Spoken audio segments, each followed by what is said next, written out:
ಉಜಿರೆಯಲ್ಲಿ ಪಾಕಿಸ್ತಾನ ಪರವಾಗಿ ಘೋಷಣೆ ಕೂಗಿದ್ದ ಪ್ರಕರಣಕ್ಕೆ ಸಂಬಂಧಿಸಿದಂತೆ ನಡೆದ ಎಸ್ಡಿಪಿಐ ಸಮಾವೇಶದಲ್ಲಿ ರಿಯಾಜ್ ಫರಂಗಿಪೇಟೆ ಹೇಳಿದ ಡೈಲಾಗ್ ನೀ ತಾಂಟ್ರೆ ಬಾ ತಾಂಟ್ ಇದೀಗ ಎಲ್ಲೆಡೆ ವೈರಲ್ ಆಗುತ್ತಿದೆ. ಟ್ರೋಲ್ ಪೇಜ್ಗಳಲ್ಲಂತೂ ಬರೀ ತಾಂಟ್ರೆ ಬಾ ತಾಂಟ್ ಹವಾ ಆರಂಭವಾಗಿದೆ. ಯಕ್ಷಗಾನದಲ್ಲೂ ಹೇಳಿದ ತಾಂಟ್ರೆ ಬಾ ತಾಂಟ್ ಡೈಲಾಗ್ ಇದೀಗ ಸೋಷಿಯಲ್ ಮೀಡಿಯಾದಲ್ಲಿ ಹರಿದಾಡುತ್ತಿದ್ದು, ಯಕ್ಷಗಾನ ಪ್ರಿಯರು ಇದನ್ನು ನೋಡಿ ಬಿದ್ದು ಬಿದ್ದು ನಗುತ್ತಿದ್ದಾರೆ. ಇರುವಂತದ್ದು ನೀ ತಾಂಟ್ರೆ ಬಾ ತಾಂಟ್ ತಾಂಟ್ರೆ ಬಾ ತಾಂಟ್ ಅಂತ ಹೇಳಿ ಒಂಚೂರು ಫುಲ್ ಜೋರ್ ಮಾಡ್ಕೊಂಡಾಗ ನೀ ತಾಂಟ್ರಿ ನಾನು ತಾಂಟ್ರೆ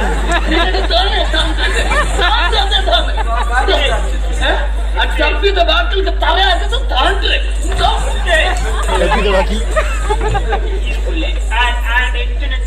ನಮ್ಮ ಬಾಕಿಲ್ದ ತಾಂಟಾಗ ಕಡಬಿಡು ನೀ ತಾಂಟ್ರಿ ಬಾ ತಾಂಟ್ ಈ ಕರಂಗಿ ಇಟ್ಟು ಹೋಗು ಜಮ್ಮ ನಿಕ್ಲಿ ಏನಲ್ಲ ಕೊಡುವುದಲ್ಲ ಅಂತಲೇ ಕೊಡ್ತಿದ್ದು. ಏನು ಸಾಕ್ತಿಯ ಸಾಗುದೆ ಸಾಕ್ತಿಯ ನೀ ತಾಂಟ್ರೆ ನಾ ತಾಂಟ ನೀ ತಾಂಟ್ರೆ ನಾ ತಾಂಟ ನೀ ತಾಂಟದ ಬಾಗಿಲು ತಾಂಟ್ರೆ ತಾಂಟ್ರೆ ನಮಗೆ ನಿಮ್ಮೊಂದಿಗೆ ಇರುವಂತದ್ದು ನೀ ತಾಂಟ್ರೆ ಬಾ ತಾಂಟ್ ತಾಂಟ್ರೆ ಬಾ ತಾಂಟ್ ಅಂತ ಹೇಳಿ ಒಂಚೂರು ಫುಲ್ ಜೋರ್ ಮಾಡ್ಕೊಂಡಾಗ ನೀ ತಾಂಟ್ರಿ ನಾನು ತಾಂಟ್ರೆ